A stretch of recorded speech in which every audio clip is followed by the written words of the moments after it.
ইপিজেডের ভিতরে এমন ধরনের জায়গা যদি থাকে কেমনে হয় ভাই? এই যে ইপিজেডের ভিতরে গাড়ি আর গাড়ি, গাড়ি আর গাড়ি, রাস্তার কথা হাঁটার জায়গা নাই, দেখার কোনো লোক নাই, কোনো প্রশাসন নাই, এরকম কেন? বাংলাদেশ কি কারো বাপের? এই ধরনের জ্যাম যদি থাকে মানুষ হাঁটতে পারে?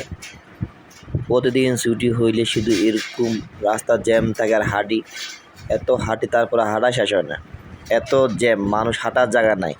আমি বুঝি না এরকম একটা শিল্প এলাকার ভিতরে এই ধরনের জ্যাম কারো নজরে আসে না, কারো মাথায় এগুলো খেলে না। আসলে এই যে শিল্প এলাকা এটা থাকবে ফ্রি, সুন্দর সুন্দর পরিবেশ, ডিসিপ্লিন এলাকা।